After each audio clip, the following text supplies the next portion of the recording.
కొద్దిగా Lavanya వెనకరా madam madam ఉన్నారు వెనకరా కొద్దిగా వెనక్కి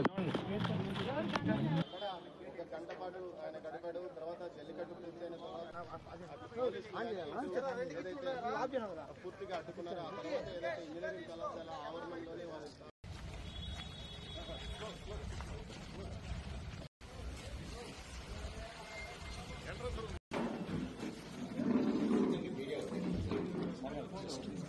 ఒక ఫోటో తీసుకెళ్ళిపోతుంది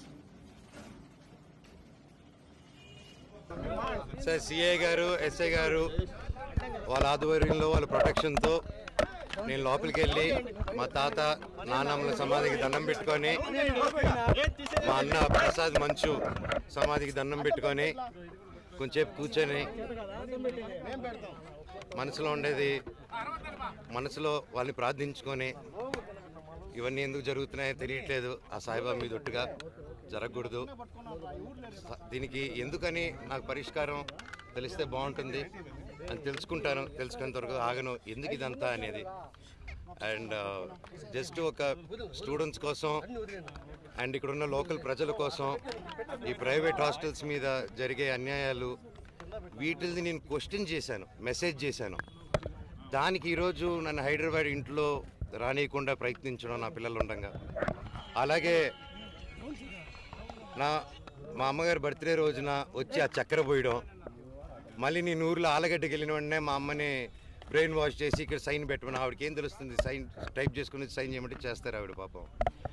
అలా చేయడం ఇలాగ వరుసగా చేసుకుంటూ వచ్చి ఇది ఎంతవరకు దిగజారిందంటే 2 రోజుల నుంచి ఫ్యాన్స్ ఫాలోవర్స్ ఎంతో కష్టపడి ఎంతో ఖర్చు పెట్టుకొని, ఎందుకంటే వాళ్ళు కష్టపడితేనే డబ్బు వస్తుంది ఎవరికైనా, వాళ్ళందరూ అభిమానంతో అంత ఖర్చు పెట్టుకొని ఇక్కడ మా ఫొటోసు, మా లోకల్ లీడర్స్ ఫొటోసు అందరిది పెట్టుకొని వెల్కమ్ స్వాగతం చెప్తూ విషెస్ చెప్తుంటే, వాళ్ళందరిది ఫస్ట్ రోజు రాత్రి 12వ తారీఖు 13వ రాత్రి పొద్దున చెప్పారు, అన్న ఇలా జరుగుతున్నానంటే సరేరా గొడవ పెట్టుకోకండి, మన ఊరే కదా, పండగ పూటరా, అందరూ సంతోషంగా ఉండను. మళ్ళీ నెక్స్ట్ రోజు వచ్చి మేము వస్తున్నామని తెలియగానే మళ్ళీ హోర్డింగ్లు వేశారు.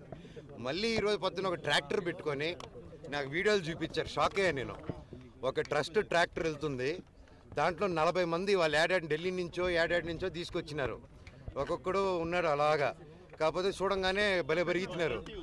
ఎందుకు ఢిల్లీ నుంచి అంత బాడీలు వేసుకొచ్చారో, నన్ను చూడంగానే ఎందుకు అలా పారిపోయారో అర్థం కాలేదు. కాకపోతే నేను ఏ గొడవకు రాలేదు.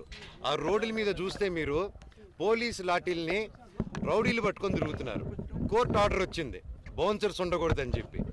క్యాంపస్ సెక్యూరిటీ ఉంటే ఓకే, క్యాంపస్లో ఆర్మీ ఆఫీసర్స్ ఉన్నారు, గొప్ప గొప్ప సెక్యూరిటీ సిబ్బంది ఉంది, వాళ్ళందరికీ రెస్పెక్ట్ నాది.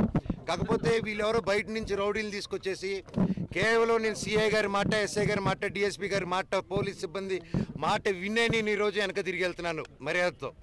అంతేగాని ఆ బౌన్సర్స్ని రౌడీల్ని రమ్మనని నేను ఒక్కడి చాలు వాళ్ళందరికీ, అర్థమైందా అండి? సో నాకు ఏ గొడవకు రావట్లేదు, ఏ దీనికి రావట్లేదు, నాకు రాలేదండి, నాకు I didn't receive it yet. నేను ఈరోజు వస్తే నాకు జిరాక్స్ కాపీ ఇచ్చారు ఎస్ఐ గారు, ఆయన చూపిస్తున్నారా, అది నాకు ఇవ్వండి సార్ అంటే తీసుకొని బయలుదేరాను నేను. వాళ్ళందరూ ఎవరైతే మీ కెమెరాలో క్యాప్చర్ చేశారో మీరు దయచేసి వాళ్ళు ఎవరు ఇప్పుడు గోడ నుంచి కూడా దూకారు వాళ్ళు రౌడీలు, దూకి ఇప్పుడు మీరందరూ ఉన్నారని లాఠీలు మీరు చూసారు కదా లాఠీల లాగా, వాళ్ళు ఎవరో తెలియదు. ఇందాక ముని గారు ఉన్నారు, నేను హగ్గిచ్చి 2-3 అన్నాను, సురేంద్ర, ముని, ఈ పాతోళ్ళందరూ ఓకే మాకు తెలుసు, నేను పాతోళ్ళు చెప్పినా ఆగిపోతా నేను, అంత వాళ్ళు బాధపడుతున్నారు, కంట్లో నీళ్ళు పెట్టుకుని ఉన్నారు. కాకపోతే వాళ్ళు ఎవరో కొత్త రౌడీలు వచ్చేసి ఎవరు అంటే మేము వినట్లేదు, మీరే చూశారు వాళ్ళ బిహేవియర్. టక్కన ఒకటి ఎక్కి దగ్గర రానగానే పారిపోయారు వాళ్ళు. మన ఊరు వాళ్ళు పారిపోరండి, మన లోకల్ వాళ్ళు అన్న అని మాట్లాడుకుంటారు. ఈ రౌడీలు తెస్తే రౌడీలు కిరాయికి వచ్చిన వాళ్ళు పారిపోక ఇంట్లో కూర్చొని కూర వండి పెడతారు మనకి. వాళ్ళ వైపు ఎవరు లేరు సార్, ఎంప్లాయీలు తప్ప. ఎంప్లాయీలు కూడా ఫోర్స్ఫుల్గా వస్తున్నారు. అక్కడ ఒకటి చెప్పండి, అభిమానంతో వచ్చిన వాడిని నాకు చౌకసి ఇక్కడ వదిలేసి వెళ్ళిపోతాను. వాళ్ళ అభిమానులు కాదండి, వాళ్ళు బౌన్సర్స్, వాళ్ళు ఎక్కడి నుంచో నార్త్ నుంచి తెచ్చుకున్నారు. మీరు వెళ్ళి తెలుగులో మాట్లాడండి, అతనితో తెలుస్తుంది మీకు. నేను డిసైడ్ చేసుకుంటా, 2 ఫోన్ కాల్స్ చేసుకొని స్టేషన్కి వెళ్ళాలా లేదా డిఎస్పీ గారిని కలవాలా ఒకసారి మేము మాట్లాడుకొని డిసైడ్ చేసుకొని నేను చేస్తామండి. నేను ఇక్కడే ఉంటానండి, 2-3 డేస్ ఉంటాను, ఉండి నేను చూసుకుంటాను.